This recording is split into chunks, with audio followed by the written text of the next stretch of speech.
بنگال والوں اگر برا نہیں مانے تو ایک بات کروں ہاتھ جوڑ کے، مسجدوں کے 2-2 کروڑ کے مینار بنانے کی بجائے کوشش کرو کہ وہ 2-2 کروڑ غریبوں پہ خرچ کرو اور ان کو مضبوط کرو۔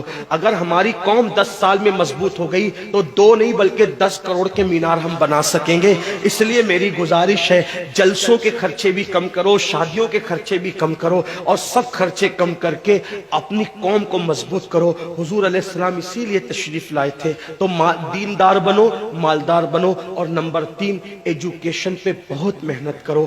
کوئی بھی جاہل نہ رہے، کوئی بھی ان پڑھ نہ رہے، خوب پڑھاؤ اپنے بچوں کو۔ 10ویں 12ویں تک کبھی مت رکنا، بلکہ اپنے بچوں کو IAS بناؤ، IPS بناؤ، ڈاکٹر بناؤ، انجینئر بناؤ۔ ڈاکٹر بھی BUMS والا مت بناؤ بلکہ MD اور اعلیٰ سے اعلیٰ ڈگری دلاؤ۔ اب آپ کہیں گے مولانا پیسے نہیں ہے، میں آپ سے کہتا ہوں ہر سال عید پہ نیا کپڑا نہ بنانا پڑے نہ بناؤ، دھلے ہوئے کپڑوں پہ عید کر لو، لیکن اپنے بچوں کی تعلیم پہ خرچہ کرو۔ اسی طریقے سے کسی اور جگہ پر پیسے لگانے کی بجائے 10 سال اگر ان 3 نکات پر آپ نے محنت کر دی، دیندار بنو، مالدار بنو اور ایجوکیشن کو عام کرو، ہر بندے کو پڑھا لکھا بناؤ۔ آپ کہیں گے مولانا نوکری نہیں ملتی، میں کہتا ہوں ہم نوکری کے لیے نہیں پڑھتے، ہم اچھا انسان بننے کے لیے پڑھتے ہیں۔ اس لیے کہ پڑھے لکھے کی تجارت میں ان پڑھ کی تجارت میں فرق ہے، پڑھے لکھے کی گفتگو میں ان پڑھ کی گفتگو میں فرق ہے، پڑھے لکھے کے اٹھنے بیٹھنے میں ان پڑھ کے اٹھنے بیٹھنے میں فرق ہے۔ دیکھو آپ یہ نہیں کہتا ہوں کہ آپ سب ان پڑھو، لیکن ایک بات آپ سے کہتا ہوں، محفل میں پڑھے لکھوں کا انداز اور ہوتا ہے، ان پڑھ لوگوں کا انداز اور ہوتا ہے۔ کھانے میں، پینے میں، اٹھنے میں، بیٹھنے میں تعلیم کو عام کرو، دنیا بھی پڑھاؤ، آخرت بھی پڑھاؤ۔ اپنے بچوں کو اتنا علم دو کہ وہ مسلمان رہے، سچے مسلمان رہے، اور اپنی بچیوں کو بھی اتنا علم دو سچی پکی مسلمان رہے، اور اسکول، کالج، یونیورسٹی میں اعلیٰ سے اعلیٰ تعلیم دلاؤ۔ اور یاد رکھنا غربت کا بہانہ مت بناؤ۔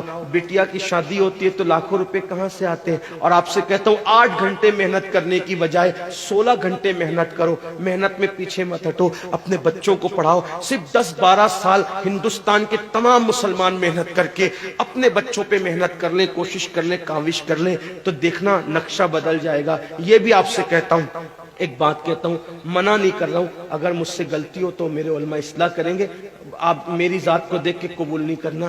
باپ کے چہلم پر 40 دیگ پکانے کی بجائے 1 دیگ پکاؤ، ان 40 دیگوں کا خرچہ بچا کر کسی بچے کی تعلیم پر اپنے باپ کے ایصال ثواب کے لیے خرچہ کر دو۔